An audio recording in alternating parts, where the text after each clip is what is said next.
తెలంగాణలో ప్రస్తుతం ఫార్ములా ఈ రేస్ కేసు సంచలనంగా మారుతోంది. ఈ కేసులో మాజీ మంత్రి కేటీఆర్ ను A1 గా నమోదు చేశారు. ఈ కేసులో ఎలాంటి అవినీతి జరగలేదని కేటీఆర్ చెబుతున్నారు.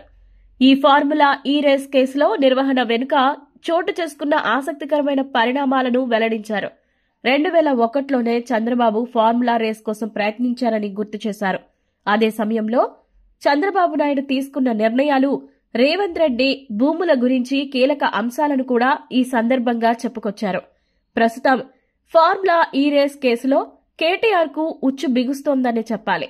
2023 ఎన్నికల సమయంలో నిబంధనలకు వ్యతిరేకంగా కేటీఆర్ నిధుల విడుదలపైన పలు అభియోగాలు నమోదయ్యాయి.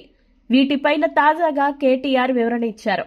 అదే సమయంలో ఫార్ములా ఈ రేస్ ద్వారా దేశానికి తెలంగాణ, హైదరాబాద్ బ్రాండ్ ఇమేజ్ పెంచే ఆలోచన ఉందని కూడా ఈ సందర్భంగా పేర్కొన్నారు. 2001లోనే నాటి ఉమ్మడి రాష్ట్ర సీఎంగా చంద్రబాబు నాయుడు హైదరాబాద్ లో ఫార్ములా కార్ రేస్ నిర్వహణ కోసం చేసిన ప్రయత్నాలను కేటీఆర్ వివరించారు.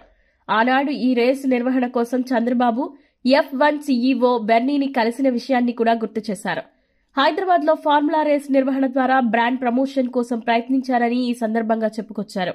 దీనికోసం అప్పుడు గోపన్పల్లిలో ఫార్ములా రేస్ కోసం భూమి సేకరించారని కేటీఆర్ వివరించారు. అప్పుడు చంద్రబాబు ప్రభుత్వ హయాంలో గోపన్పల్లిలో 580 ఎకరాల భూ సేకరణకు రెవెన్యూ శాఖ నోటిఫికేషన్ ఇచ్చిందని చెప్పారు. అక్కడే సర్వే నంబర్ 127లో 15 ఎకరాల భూమి రేవంత్ రెడ్డికి ఉందని వెల్లడించారు. ఈ వివరాలను కూడా తన ఎన్నికల అఫిడవిట్లో కూడా రేవంత్ రెడ్డి పేర్కొన్నారని కేటీఆర్ చెప్పుకొచ్చారు.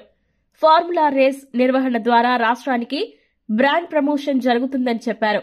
నోయిడాలో 2011, 12, 13 వరుసగా 3 ఏళ్ల పాటు ఫార్ములా 1 రేస్ నిర్వహించారని గుర్తు చేశారు. 25 ఏళ్ల తన కల తమ హయాంలో నెరవేరిందని పేర్కొన్నారు.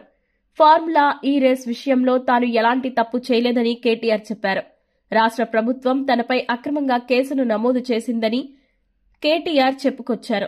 అయినా కూడా తాను ఎటువంటి పరిస్థితుల్లోనూ భయపడే ప్రసక్తి లేదని స్పష్టం చేశారు. తాము తెలంగాణ ఉద్యమకారులమని చెప్పారు. కేసులకు భయపడకుండా కొట్లాడుతూనే ఉంటామని పునరుద్ఘాటించారు.